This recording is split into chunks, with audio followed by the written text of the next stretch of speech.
Sebelumnya Ibu akan menjelaskan ya. Adelit, Ahadul Soli, Aira, Al-Zahra, Andrean, Asifa, Auna, Bunga, Faiza, Farhan, Habil, Hafni, Indah. Gimana Indah, ada kabar? Enggak. Intan, Kamisa, Lutfi, Maduri, Muhammad Fajar, Muhammad Oji, Muhammad Rafiz, Mutia, Naila, Nur Alifa, Nurul Fauza, Rehan, Safira, Sarifah. Ada Sarifah? Ada kabar? Saskia, Siki, Suci, Syifa, Tiffany, Wadini, Yeni. Oke. Itu orang yang bahagia ya.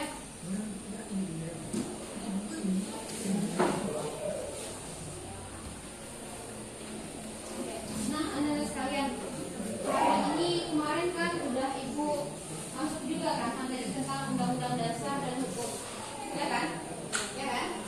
Ibu sudah menjelaskan tentang apa itu hukum, negara hukum. Negara Indonesia adalah negara hukum. Hal ini terdapat dalam Undang-Undang Dasar pasal 1 ayat berapa? Ayat 3. Oke. Kemudian kemarin Ibu juga sudah menjelaskan mengenai sumber hukum. Ya enggak? Sudah Ibu jelaskan? Sudah kan? Sumber hukum. Sumber hukum ada berapa? Ada 2. Apa aja? Pertama, material. Yang kedua, formal ya. Kemudian ada juga yang namanya aparat penegak hukum. Aparat penegak hukum. Nah, dalam aparat penegak hukum ini siapa aja di dalamnya? Ada 4. Siapa aja? 1, kepolisian, kejaksaan, kehakiman, advokat apa? Advokat itu adalah orang yang memberikan bantuan hukum. Contohnya adalah pengacara. Ada yang mau punya pengacara di sini? Ada yang mau jadi pengacara? Ada?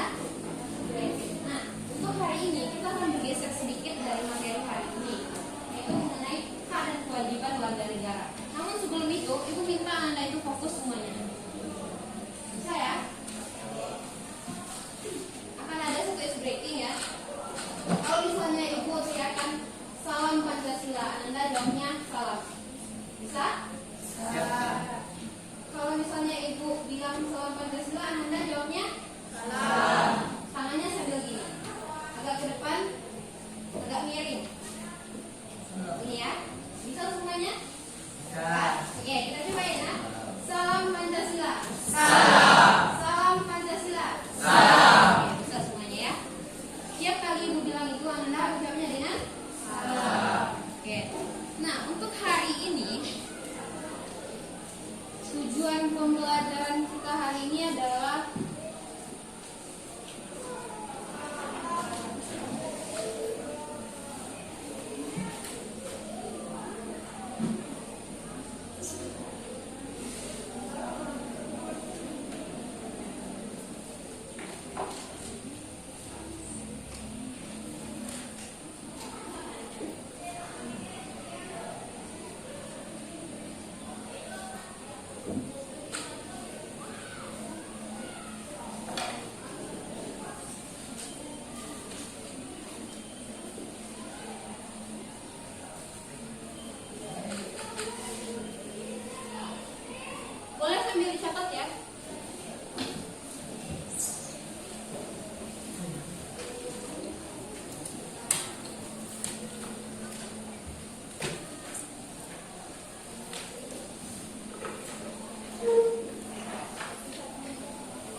sambil ibu jelasin aja ya, silahkan dicatat lagi.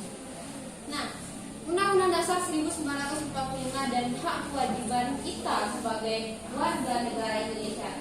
Di sini ada yang bukan warga negara Indonesia? Ya, semuanya warga negara Indonesia ya. Nah, Undang-Undang Dasar 1945 adalah konstitusi atau dasar hukum Indonesia yang menegaskan hak-hak dan kewajiban setiap warga negara. Nah, dalam presentasi ini kita akan pelajari lebih dalam mengenai isi dan implikasi Undang-Undang Dasar 1945 terutama bagi rakyat Indonesia. Nah, kemudian gimana sih lahirnya Undang-Undang Dasar 1945 ini? Ibu membaginya menjadi tiga ya. Pertama, di saat proklamasi kemerdekaan. Kapan kita proklamasi? 17 Agustus tahun 1945. Nah, yang mana pada saat itu Undang-Undang Dasar 1945 disusun oleh Panitia Persiapan Kemerdekaan Indonesia atau PPKI sebelum proklamasi kemerdekaan 17 Agustus 1945. Dan ini berbarengan dengan perumusan Pancasila. Oke, kemudian yang kedua, pada saat rapat BPUPKI ya, Undang-Undang Dasar 1945 dibahas kemudian disahkan dalam rapat-rapat BPUPKI ini. Kapan disahkannya Undang-Undang Dasar? Kapan? Tanggal 18 Agustus 1945. Nah, kemudian ketiga, ditetapkannya undang-undang ini gitu. Nah, Undang-Undang Dasar 1945 disahkan dan ditetapkan sebagai konstitusi negara pada tanggal 18 Agustus 1945. Nah, kemudian yang pertama kali ditulis dalam undang-undang itu adalah pembukaannya, bagian pembukaannya, ya kan? Anda sudah ibu suruh untuk menghafal pembukaan undang-undang. Sudah hafal semuanya? Sudah ya. Nah, kemudian kita telusuri apa saja sih isi pembukaannya itu. Yang pertama, ada filosofi kemerdekaan di dalamnya. Filosofi, ibaratkan analoginya, artinya, makna kemerdekaan itu seperti apa. Itu tertuang dalam pembukaan Undang-Undang Dasar 1945. Yang mana di sini menegaskan filosofi kemerdekaan Indonesia yang dicapai melalui perjuangan. Nah, kemudian yang kedua adalah dasar negara. Pembukaan Undang-Undang Dasar 1945 menetapkan Pancasila sebagai dasar falsafah dan ideologi negara Indonesia. Nah, maka dari itu dalam pembukaan Undang-Undang Dasar 45 terdapat apa? Pancasila pada alinea ke atas ya. Kemudian yang ketiga, ada tujuan nasional kita di dalamnya. Pembukaan Undang-Undang Dasar 1945 mencantumkan tujuan nasional Indonesia untuk melindungi segenap bangsa dan seluruh tumpah darah Indonesia. Terdapat dalam alinea ke 4 juga ya. Jadi ada berapa poin dari alinea keempat? Pertama, enggak, yang alinea keempat dalam pembukaan. Pertama, Pancasila. Yang kedua, tujuan nasional. Sejauh ini paham? Ada pertanyaan? Salam Pancasila. Salam. Masih konsentrasi ya. Nah, di dalam Undang-Undang Dasar 1945 di dalamnya terdapat pasal-pasal. Pertama mengenai struktur negara ya. Pasal-pasal dalam Undang-Undang 1945 mengatur struktur dan organisasi pemerintahan negara di Indonesia. Hanya dalam konstitusi kita, dalam undang-undang ada disusun di sana tuh. Kayak mulai dari pemerintahan, mulai dari presiden, menteri, pemerintahan daerah, sampai kita sebagai warga negara. Jadi semuanya ada diatur di dalamnya. Kemudian ada juga hak dan kewajiban warga negara sendiri itu. Undang-Undang Dasar 1945 juga menetapkan hak-hak dasar dan kewajiban warga negara Indonesia di dalamnya. Contohnya apa? Contohnya apa? Ada yang tahu? Merdeka. Oke, setelah ini akan terjawab. Nah, apa saja sih hak-hak dasar kita sebagai warga Indonesia? Ibu membaginya menjadi 4. Pertama adalah hak untuk hidup, yang kedua kedua hak untuk beragama, ketiga adalah hak untuk berpendapat, dan yang terakhir adalah hak ekonomi. Pertama Ibu minta siapa ya? Nah, apa namanya? Siva. Ya, Siva. Silakan baca Siva.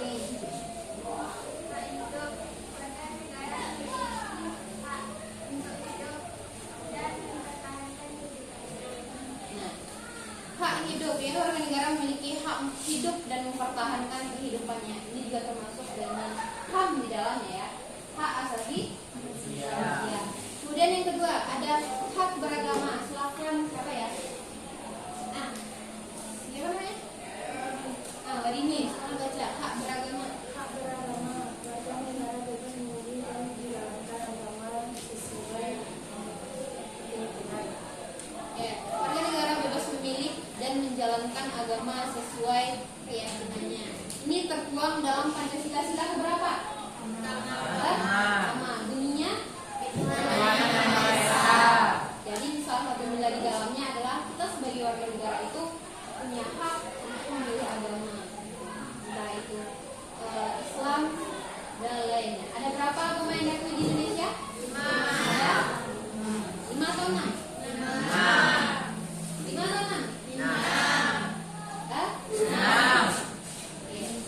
Kemudian hak berpendapat, silahkan dibaca Rehan. Hak berpendapat, warga negara berhak menyampaikan pendapat dan aspirasinya secara bebas. Nah, hak berpendapat, warga negara berhak menyampaikan pendapat dan aspirasinya secara bebas. Makanya kita negara Indonesia dikenal dengan sebagai negara yang demokratis ya, demokrasi. Pernah lihat orang demo? Pernah ya, gimana? Ada lagi kantor gubernur. Itu biasanya siapa yang melakukan aksi demo itu? Mahasiswa. Siapa lagi? Warga. Ada yang pernah ikut demo? Jangan dulu ya. Setidaknya sebelum kita berdemo itu kita harus paham apa yang kita demokan. Makanya sebelum kita berpendapat, kita telah dulu.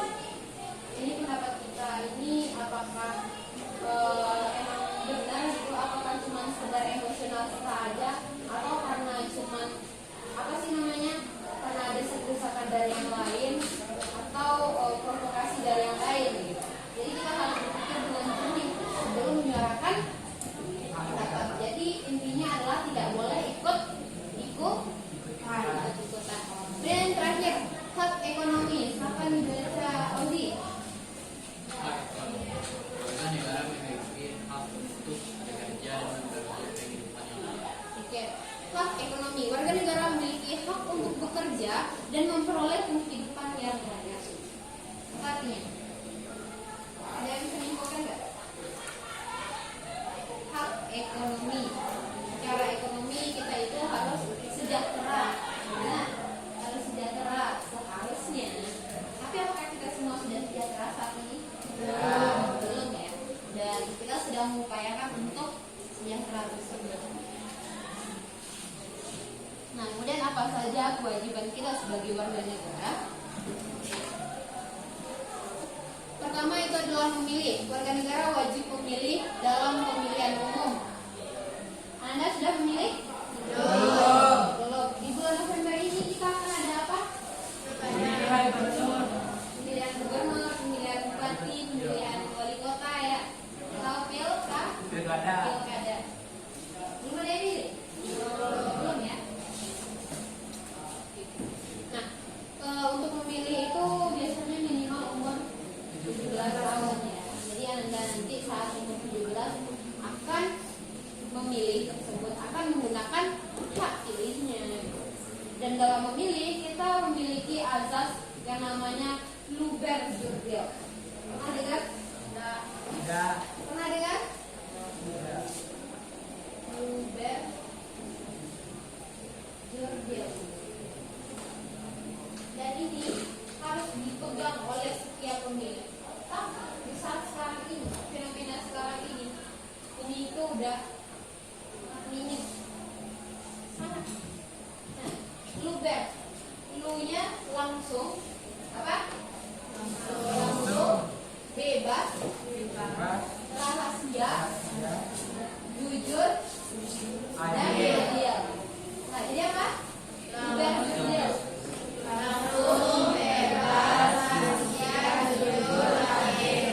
Sekarang coba Ananda itu sebagai di kacamata anak sekolah, apakah saat ini masih ada ini diterapkan? Minim ya. Bahkan orang itu ada yang habis milih dia malah kayak tanya juga temannya yang lain nih. Kamu milih siapa tadi? Kamu milih Prabowo tadi ya? Kamu milih Anies tadi ya? Gimana harusnya kita sebagai warga negara yang menganut azas ini? Setelah kita memilih, udah aja. Namun ada juga orang yang cerdik gitu. Dia tetap memegang azas ini, dan kemudian di saat ditanya oleh yang lain dia jawabnya beda gitu. Dia bilangnya pilih Prabowo padahal pilih Anies gitu. Nah, itu contohnya. Tapi seharusnya kita tuh seperti apa? Kalau misalnya ditanya seperti itu, ya udah bilang aja, oh nggak bisa, itu hak saya untuk memilih dan itu bersifat rahasia. Bisa Anda terapkan itu ke depannya? Nah, kemudian yang kedua, ada membayar pajak. Warga negara wajib membayar pajak sesuai ketentuan. Contoh pajaknya itu ada banyak ya. Misalnya ada pajak bumi bangunan, pajak jalan, pajak motor, pajak mobil, pajak kendaraan ya. Semuanya ada pajak. Dan itu akan disalurkan untuk keperluan bersama. Misalnya pajak kendaraan disalurkannya untuk apa? Jalan. Kemudian bela negara. Warga negara wajib membela negara dari ancaman. Ini biasanya ada bagi orang yang bersifat nasionalisme. Kemudian yang keempat adalah partisipasi sosial. Warga negara wajib berpartisipasi dalam kegiatan sosial kemasyarakatan. Contohnya apa? Berpartisipasi dalam kegiatan sosial kemasyarakatan. Apa? Misalnya, kalau ada teman yang meninggal di sekolah ini, OSIS ngapain?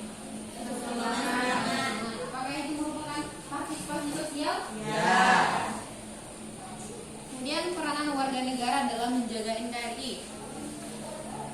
Peranan warga negara dalam menjalankan NKRI.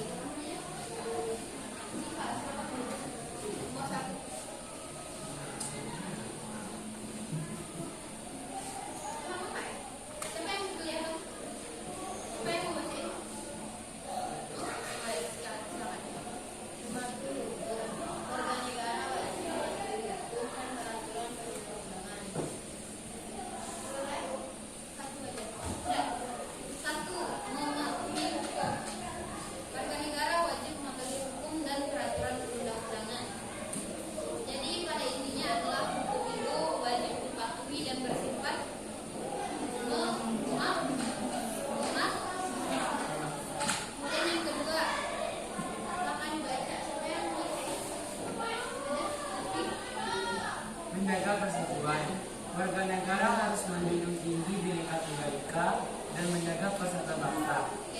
Itu adalah menjaga persatuan. Warga negara harus menjunjung tinggi Bhinneka Tunggal Ika dalam persatuan bangsa. Bhinneka Tunggal Ika artinya Walaupun berbeda walaupun berbeda tapi tetap satu. Itu juga yang kita pegang teguh sebagai warga negara ya. Kemudian yang ketiga adalah berpartisipasi aktif. Warga negara harus berpartisipasi aktif dalam pembangunan dan kemajuan negara. Kita sebagai siswa di sekolah SMK Negeri 4 Padang, apa yang bisa kita lakukan untuk berpartisipasi aktif ini? Dari hal yang paling kecilnya apa? Apa tadi? Gotong royong. Gotong royong seperti apa? Membersihkan keluar, bisa aja. Itu mulai dari hal kecilnya. Kemudian hal kecil lainnya adalah mematuhi aturan dan tata tertib di sekolah. Sejauh ini paham? Ada pertanyaan? Ya. Bisa kita lanjut? Bisa.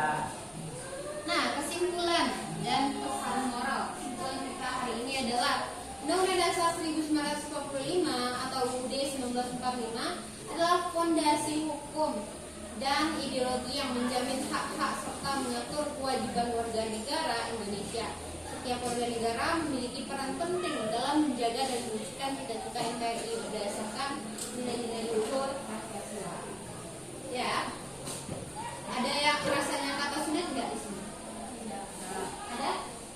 Enggak. Berarti semuanya bisa paham ya? Bisa. Oke. Jadi sebelum kita mendapatkan hak kita, apa yang terlebih dahulu kita tunaikan? Benar. Kalau misalnya kita belum melaksanakan kewajiban, apakah boleh kita menerima hak kita? Tidak. Ya. Nah, kemudian ada satu video, silakan tonton.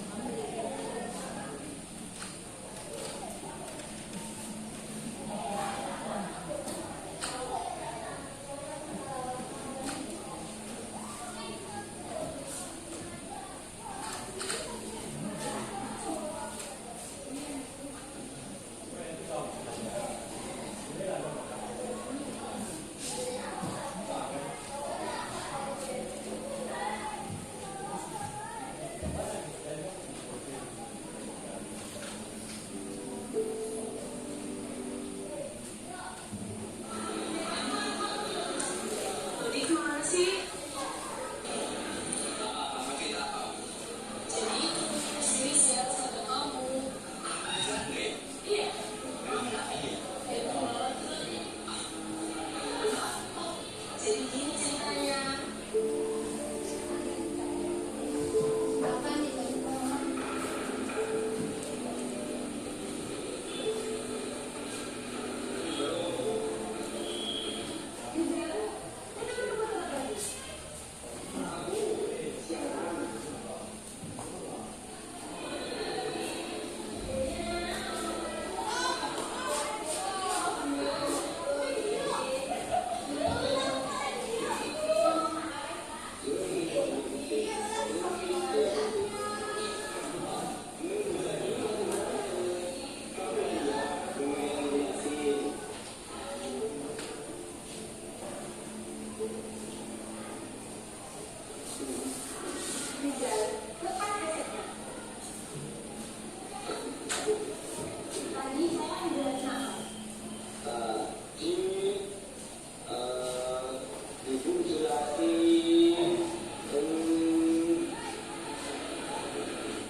Silakan, silakan.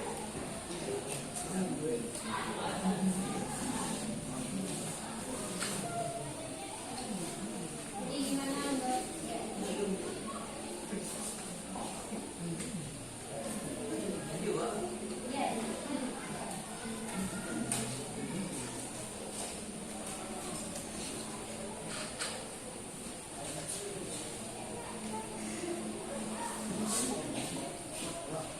Ya, silakan.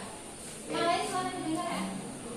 Menurut pendapat saya terhadap Rizal adalah pertama ia hanya menuntut hak tanpa menunaikan kewajibannya, seperti sering terlambat dan tidak membuat tugas dari guru. Setelah itu Rizal dinasihati dengannya ia pun berubah menjadi lebih baik dan menunaikan kewajibannya. Oke. Yang lain setuju? Tidak. Silakan Ibu Bayu. Sekarang Ibu mau satu lagi dari yang perempuan. Ada relawan? Oke, silakan. Iya, maju.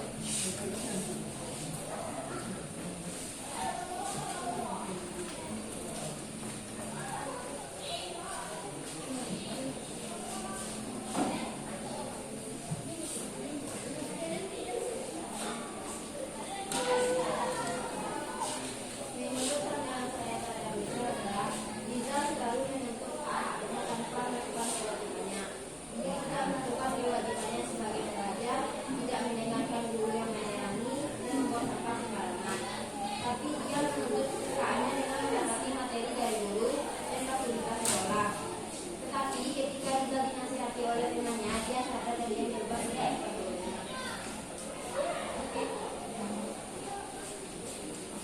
Nah, yang lain gimana? Apakah ada yang punya pendapat berbeda? Atau setuju? Setuju ya. Jadi si Rizal ini, ada nggak orang-orang yang kayak si Rizal ini di kelas ini? Ada. Siapa?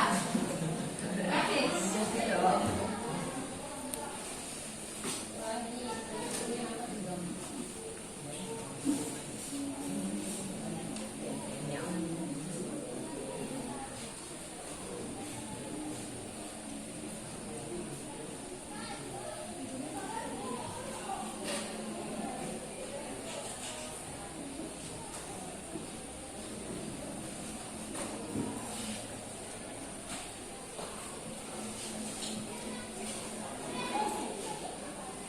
Jadi seharusnya harus kita apakan orang-orang kayak si Rizal ini? Diapain? Dibiarkan?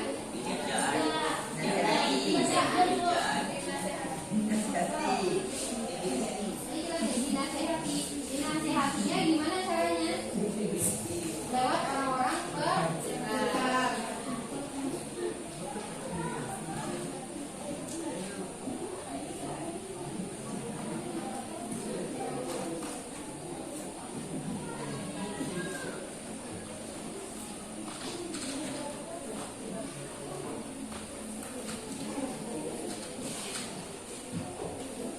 Oke, Ibu ada M.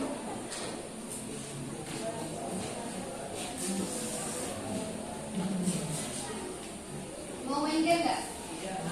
Tidak. Tidak mau maksudnya. Iya nggak? Gampang aja.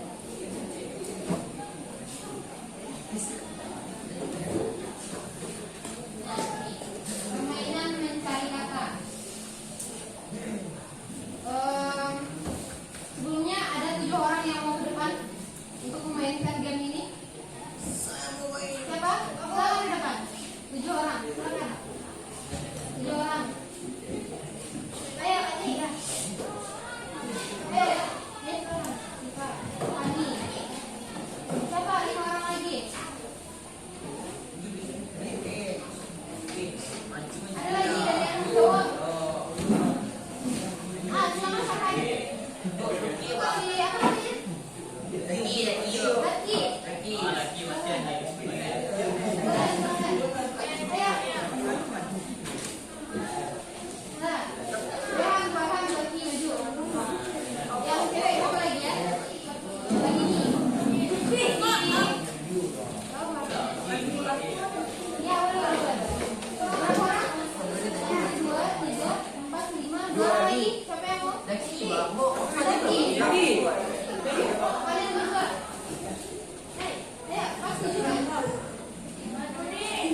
Kesadaran lu. Yang mana cocok dengan tunjuknya yang mana? Waktu 5 menit. Kesadaran curang. Nih. Oke, next. Next orang.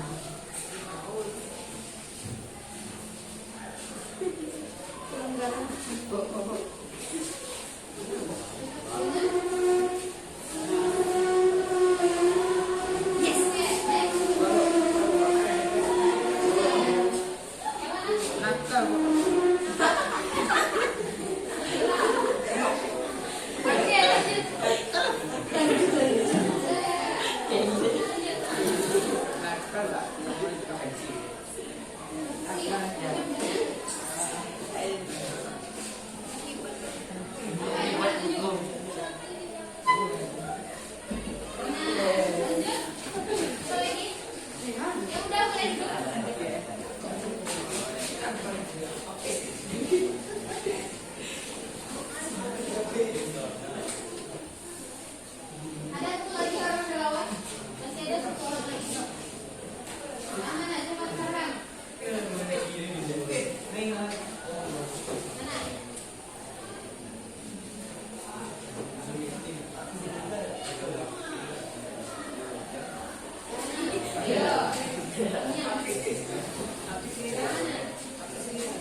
Ibu pelanggaran Bu.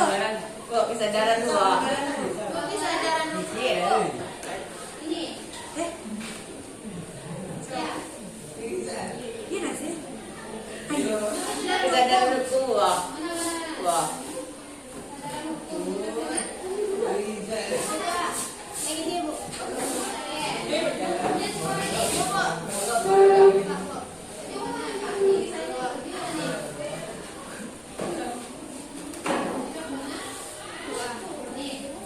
Oke, lanjut. Tiga lagi. Ini.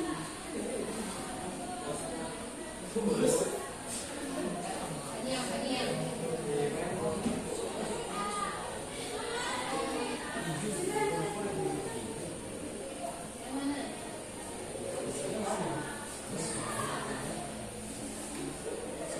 Bisa?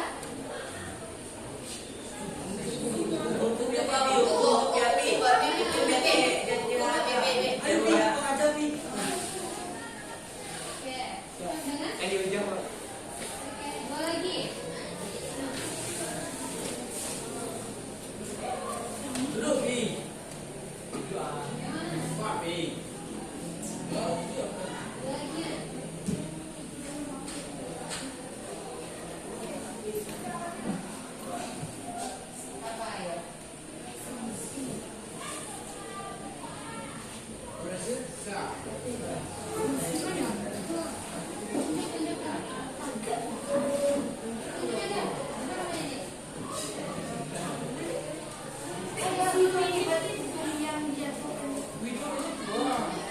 Apa ya?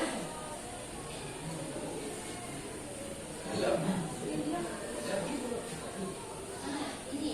Oke. Siap dengan? Oke, satu lagi. Satu lagi.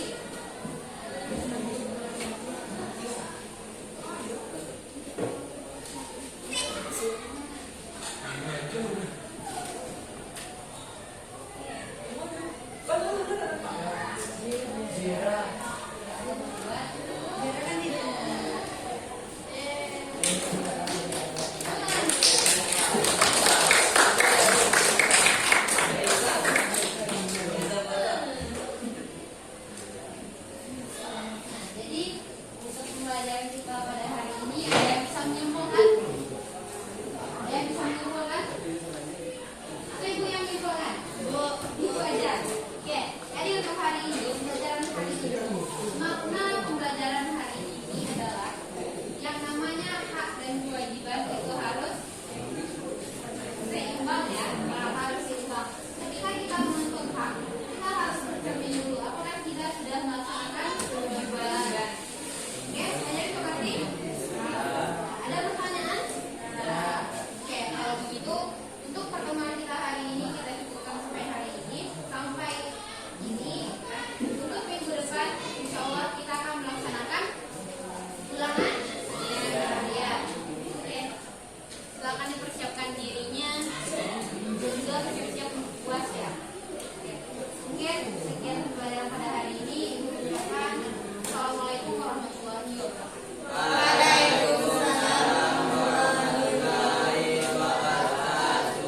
Tahan dulu ya.